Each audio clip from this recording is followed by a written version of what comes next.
नमस्कार दोस्तों, एक बार फिर से आप सभी का स्वागत है आपके अपने यूट्यूब चैनल पर। दोस्तों 15 दिसंबर 2024 सीटेट पेपर 2 सफलतापूर्वक संपन्न हो चुका है। तो आइए देखते हैं सीडीपी में कैसे प्रश्न पूछे गए थे।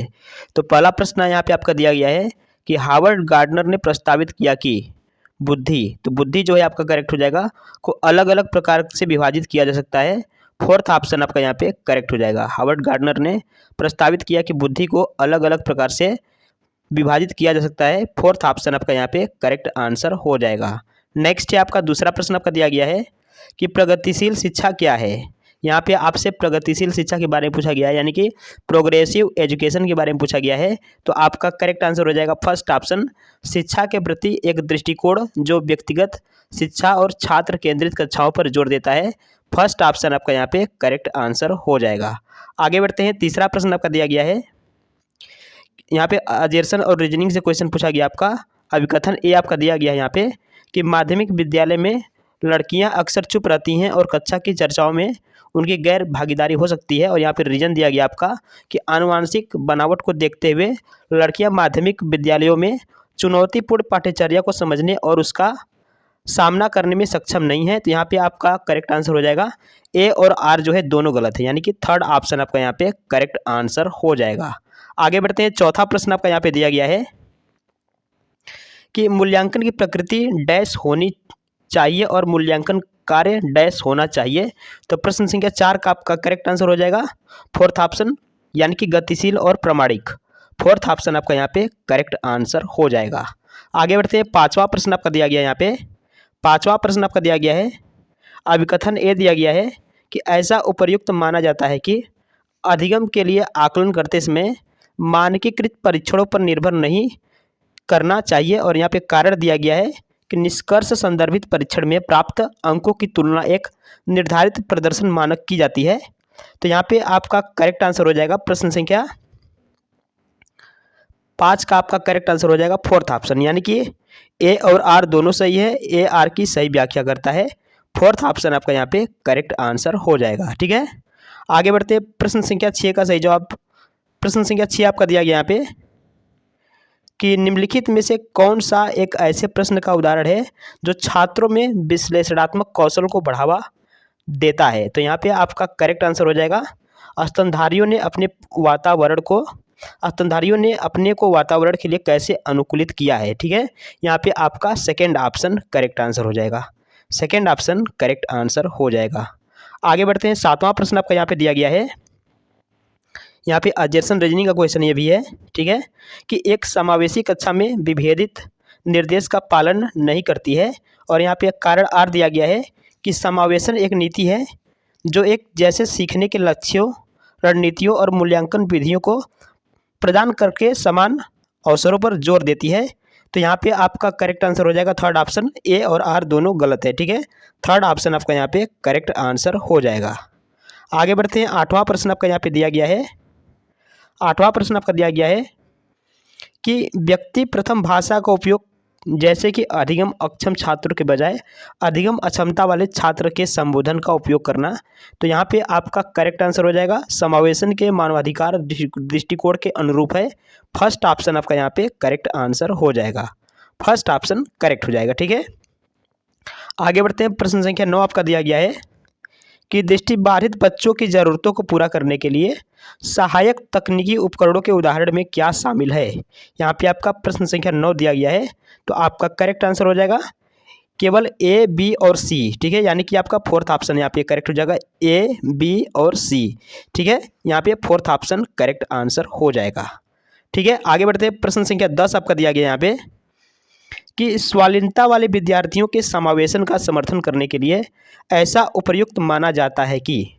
तो आपका यहाँ पे करेक्ट आंसर हो जाएगा ठोस, शाब्दिक और सुसंगत भाषा का प्रयोग करना चाहिए। थर्ड ऑप्शन आपका यहाँ पे करेक्ट हो जाएगा। ठीक है, थर्ड ऑप्शन करेक्ट आंसर हो जाएगा। आगे बढ़ते हैं, 11 नंबर का प्रश्न आपका दिया गया है। प्रश्न यहाँ पे आपका दिया गया है कि कक्षा में प्रतिभाशाली और रचनात्मक बच्चों की ज़रूरतों को पूरा करने के लिए क्या महत्वपूर्ण है। तो यहाँ पे आपका करेक्ट हो जाएगा फोर्थ ऑप्शन, उन्हें सीखने की प्रक्रिया में व्यस्त रखें और उनकी दिलचस्पी बनाए रखें। फोर्थ ऑप्शन आपका यहाँ पे करेक्ट आंसर हो जाएगा। आगे बढ़ते हैं, प्रश्न संख्या 12 दिया गया आपका कि कक्षा में छात्रों की असफलता से शिक्षिकाओं को किस प्रकार निपटना चाहिए। तो यहाँ पे आपका बताना है कौन सा ऑप्शन करेक्ट होगा। तो यहाँ पे आपका करेक्ट आंसर हो जाएगा अपनी खुद की शैक्षणिक रणनीतियों का आलोचनात्मक परीक्षण करके, यानी कि फोर्थ ऑप्शन आपका यहाँ पे करेक्ट हो जाएगा। ठीक है, आगे बढ़ते हैं। 13 नंबर का प्रश्न आपका दिया गया है कि संरचनावादी अधिगम में पूर्व ज्ञान की क्या भूमिका है। तो यहाँ पे आपका हो जाएगा संबंध बनाने और नए अधिगम को सुगम बनाने के लिए पूर्व ज्ञान महत्वपूर्ण है। फर्स्ट ऑप्शन आपका यहाँ पे करेक्ट आंसर हो जाएगा। ठीक है, आगे बढ़ते हैं। 14 नंबर का प्रश्न आपका दिया गया है कि एक संरचनावादी कक्षा में शिक्षक छात्रों को स्वनिर्देशित शिक्षार्थी बनने में कैसे सहायता कर सकते हैं। तो आपका करेक्ट आंसर हो जाएगा यहाँ पे दूसरा ऑप्शन, छात्रों को अपने स्वयं के सीखने की जिम्मेदारी लेने और स्वनियमन कौशल विकसित करने के लिए प्रोत्साहित करके, यानी कि सेकेंड ऑप्शन करेक्ट हो जाएगा। आगे बढ़ते हैं। नेक्स्ट है यहाँ पे आपका 15 नंबर का प्रश्न आपका यहाँ पे दिया गया है। अभिकथन दिया गया आपका कि एक माध्यमिक विद्यालय की शिक्षिका अपनी कक्षा के छात्रों को बेहतर ढंग से समझने के लिए उनके माता पिता के साथ नियमित संपर्क में रहती है। और यहाँ पे आपका आर दिया गया कारण कि समुदायों को यह निर्देशित करना चाहिए कि छात्रों को कैसे और क्या सीखना चाहिए। ठीक है, तो 15 का आपका यहाँ पे करेक्ट आंसर हो जाएगा सेकेंड ऑप्शन, यानी कि ए सही है लेकिन आर गलत है। सेकेंड ऑप्शन आपका यहाँ पे करेक्ट आंसर हो जाएगा। ठीक है, आगे बढ़ते हैं। 16 नंबर का प्रश्न आपका दिया गया है कि शिक्षार्थियों के समस्या समाधान कौशलों को उन्नत करने के लिए शिक्षकों को डैश को प्रोत्साहित करना चाहिए और शिक्षार्थियों के बीच डैश चिंतन को बढ़ावा देना चाहिए। तो आपका हो जाएगा विश्वास, दृढ़ता, पारस्परिक। फोर्थ ऑप्शन करेक्ट आंसर हो जाएगा। ठीक है, फोर्थ ऑप्शन करेक्ट हो जाएगा। आगे बढ़ते हैं। 17 नंबर का प्रश्न आपका दिया गया है कि अन्वेषण अधिगम में छात्र जो है, तो यहाँ पे आपका करेक्ट आंसर हो जाएगा। यहाँ पे देखिए आपके दोनों ऑप्शन सही हो सकते हैं। पहला दिया गया है कि विचारों की खोज और हेर फेर के माध्यम से दुनिया में लगातार नई खोज करते हैं। और चौथा आपका दिया गया है कि विचारों की खोज और हेर फेर के माध्यम से स्वयं के लिए जानकारी प्राप्त करते हैं। तो यहाँ पे आपको देखिए दोनों प्रश्न ऑप्शन आपके सही लग रहे हैं। और सीटेट में ऐसा बार बार होता भी है कि आपके जो है ना 1 से 2 क्वेश्चन ऐसे होते हैं जिनके दोनों ऑप्शन ही सही होते हैं। तो 17 का 1 और फर्स्ट और फोर्थ दोनों ऑप्शन आपके सही हो सकते हैं। ठीक है, तो दोनों आप सही मानेंगे। ठीक है, आगे बढ़ते हैं। 18 नंबर का बताइए। 18 नंबर का यहाँ पे दिया गया आपका कि यह महसूस करते हुए कि विज्ञान कक्षा में ध्यान नहीं दे रहा है, वह विज्ञान कक्षा में ध्यान नहीं दे रहा है और इसलिए वह संप्रत्यय को समझने में असमर्थ है।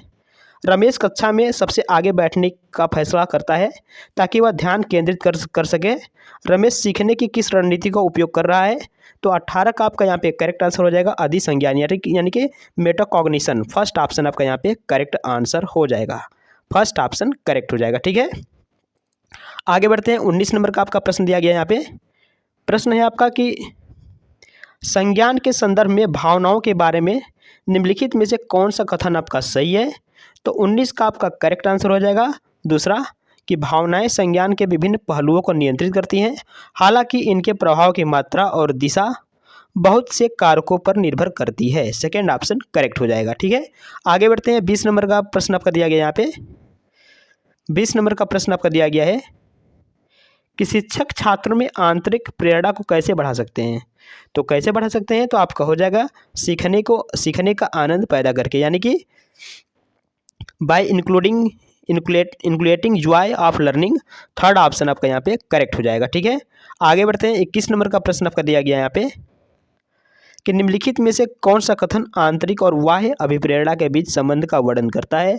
तो 21 का आपका करेक्ट हो जाएगा। आंतरिक और बाह्य अभिप्रेरणाएं एक दूसरे के साथ जटिल तरीके से अंतःक्रिया कर सकती हैं, जिसमें एक प्रकार की अभिप्रेरणा दूसरे को प्रभावित करती है। तो आपका थर्ड ऑप्शन करेक्ट हो जाएगा। ठीक है, आगे बढ़ते हैं। 22 नंबर का प्रश्न आपका दिया गया यहाँ पे कि उन बच्चों में अकादमिक प्रदर्शन और बौद्धिक क्षमताओं में धीरे धीरे सुधार आता है जो वंचित परिवेश को छोड़कर समृद्ध परिवेश में प्रवेश करते हैं।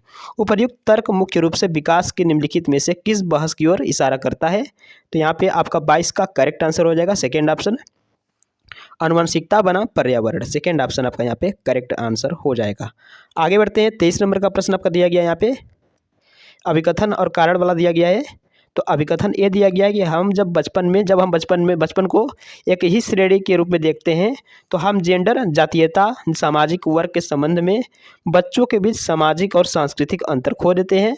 और यहाँ पे आपका कारण आर दिया गया कि बचपन एक सामाजिक संकल्पना है। तो यहाँ पे आपको बताना है कौन सा ऑप्शन करेक्ट होगा। यहाँ पे 23 नंबर का आपका करेक्ट आंसर हो जाएगा। ए और आर दोनों सही है, ए आर की सही व्याख्या करता है। फोर्थ ऑप्शन करेक्ट हो जाएगा। आगे बढ़ते हैं। 24 नंबर का प्रश्न आपका दिया गया है कि निम्नलिखित में से कौन सा कारक जीन पियाजे द्वारा प्रस्तावित संज्ञान में परिवर्तन वाले कारकों में से नहीं है।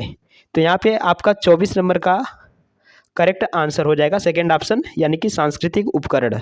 सेकेंड ऑप्शन करेक्ट आंसर हो जाएगा। नेक्स्ट है 25 नंबर का प्रश्न आपका दिया गया। यहाँ पे प्रश्न आपका दिया गया अभिकथन ए कि जीन पियाजे ने माना कि सीखने की प्रक्रिया पूरी तरह से आनुवंशिकता पर निर्भर है और कारण दिया गया है कि विकास आनुवंशिकता और पर्यावरण के बीच पारस्परिक क्रिया का परिणाम है। तो यहाँ पे 25 का आपको सही जवाब बताना है। तो आपका हो जाएगा ए और आर दोनों सही है, लेकिन ए आर की सही व्याख्या नहीं करता। फर्स्ट ऑप्शन करेक्ट हो जाएगा। ठीक है, आगे बढ़ते हैं।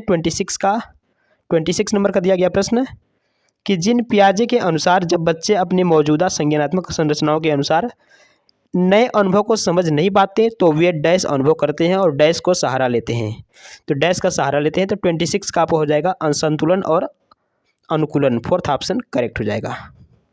आगे बढ़ते हैं। 27 नंबर का प्रश्न आपका दिया गया है। यहाँ पे प्रश्न आपका दिया गया है कि जहां पियाजे बच्चों को डैश देखते हैं वहीं वाइगोस्की बच्चों को डैश देखते हैं। तो 27 का आपका हो जाएगा विचारों के सक्रिय हेरफेरकर्ता के रूप में, सामाजिक संदर्भ में सक्रियकर्ता के रूप में, यानी कि फर्स्ट ऑप्शन आपका यहाँ पे 27 का करेक्ट आंसर हो जाएगा। ठीक है, आगे बढ़ते हैं। 28 का प्रश्न आपका यहाँ पे दिया गया है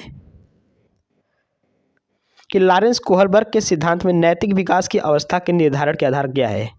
28 का आपका करेक्ट हो जाएगा ए और सी। ठीक है, ए और सी, यानी कि ए और सी फर्स्ट ऑप्शन करेक्ट हो जाएगा।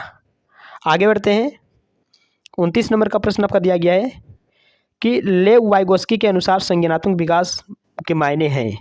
तो आपका करेक्ट आंसर हो जाएगा पर्यावरण के अनुकूल ढलना सीखना। ठीक है, फर्स्ट ऑप्शन करेक्ट हो जाएगा। आगे बढ़ते हैं। 30 नंबर का प्रश्न आपका दिया गया है कि लेव वाइगोस्की के अनुसार शिक्षार्थियों की समीपस्थ विकास के क्षेत्र के माध्यम से प्रगति में मदद करने में डैश की आवश्यक भूमिका है। तो आपका हो जाएगा अधिक जानकार अन्य। फर्स्ट ऑप्शन यहाँ पे करेक्ट हो जाएगा।